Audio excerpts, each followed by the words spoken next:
May the words of my mouth and meditations of our hearts be acceptable in your sight, O God, our strength and our Redeemer. Amen.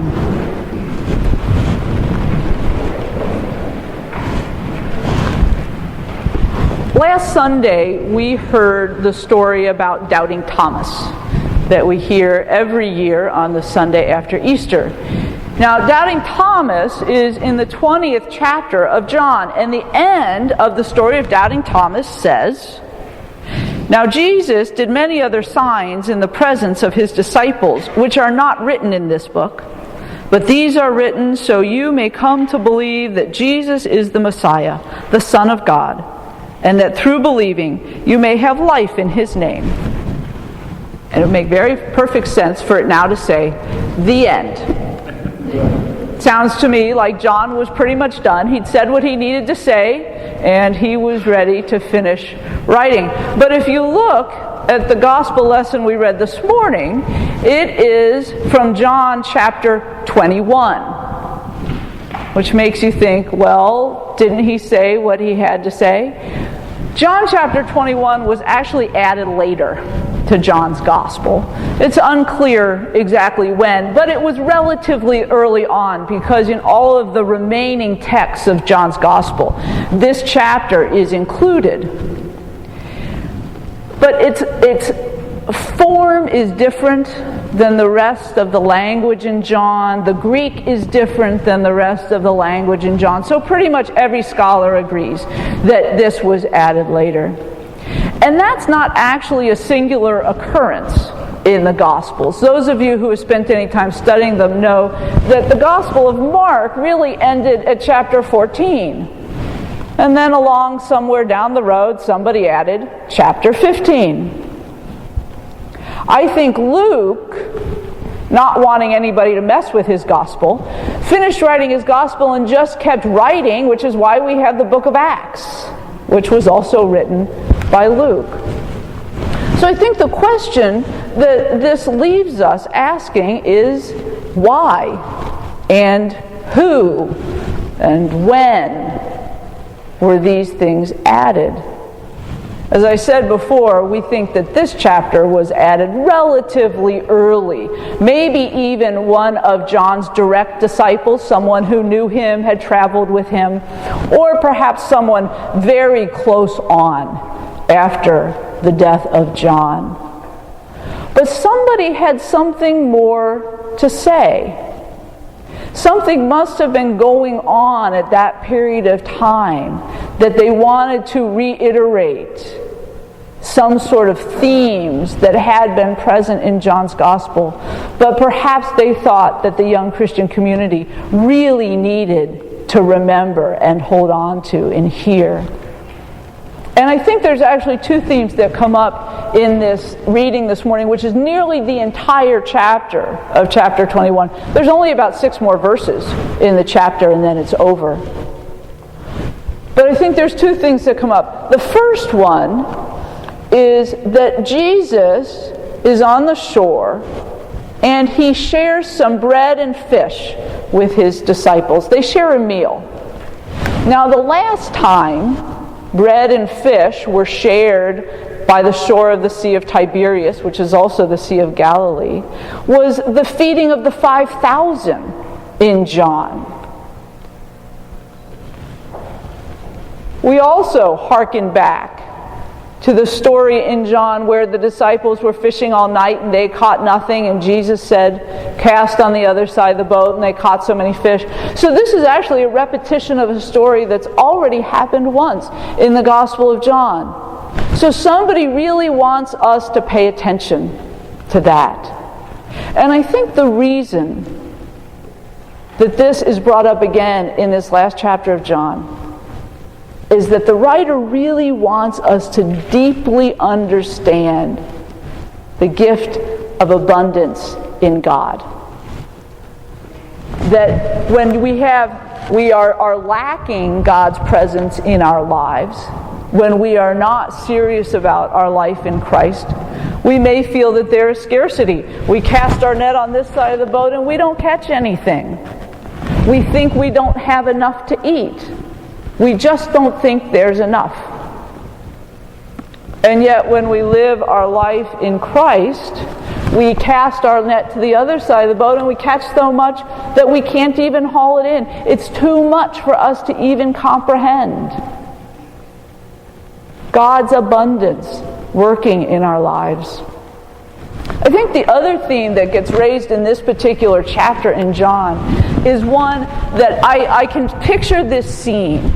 Jesus saying, "Simon, son of John, do you love me?" "Yes, Lord, you know that I love you." And does he ask him once? No. Does he ask him twice? No. He asks him 3 times. And by the end of that, I can see Peter running his hands through his hair going, "Yes, Lord, you know I love you." Well, Peter had a problem with doing something 3 times earlier. Aren't you one of his disciples? Aren't you a Galilean? "No, I don't know the man. I've never seen him before." Denial number 1. And so on to denial number 2. And denial number 3. And Jesus had said to Peter, "You will deny me 3 times before the cock crows." So here we have in the very last chapter of John, Jesus saying, "Simon," and he's calling him Simon, not Peter. This is not an accident. "Simon, son of John, do you love me?" It's as if Jesus is reminding Simon who he is. And at the same time, setting aside the guilt of Peter's denial of Jesus when the going got tough. And so he asks him 3 times, so we have that lovely parallel with Peter's denial 3 times. And Jesus asking him 3 times, "Do you love me?" And each time I get the sense of Jesus sort of pulling away some more of that guilt from Simon Peter, reminding him what his work is going to be. It's as if he's drawing him closer and closer and closer in. He's essentially saying to him, quit the fishing stuff. Yeah, you went back to fishing because you thought I was dead. But fishing is done, Peter. It is time for you to go out and do the work that I have given you to do. So we have these 2 themes that work through this last chapter. The difference between scarcity and abundance in our lives and our lives in God. But I also think the reminder of God's gracious forgiveness all the time.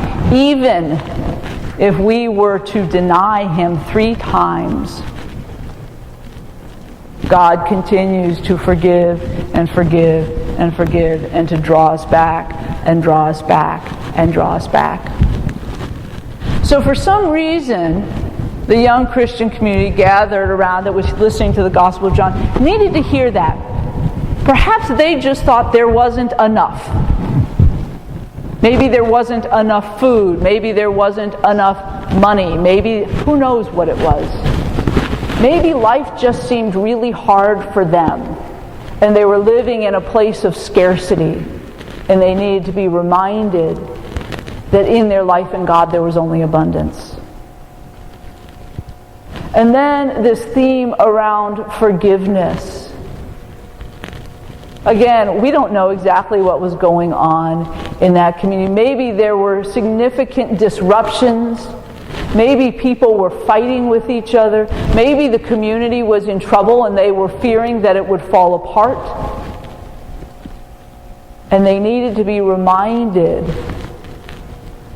not only to forgive one another, but of God's gracious forgiveness of them and God's willingness to always draw them back into the life of Christ.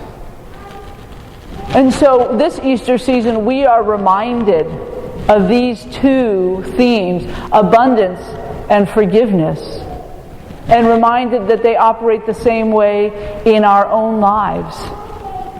That when we are sure that there's not enough, we turn around and in God there is always enough. And if our relationships are broken and in difficulty, whether a relationship with one another or a relationship with God, we know that God is always waiting there, waiting for us to say, yes, Lord, you know that I love you. And the forgiveness is just waiting there for us. They are great themes for our Easter season as we continue to live in this season of life and resurrection and love. And it is also a season for us, I think, of abundance and a reminder of the gracious forgiveness that we all receive. Amen.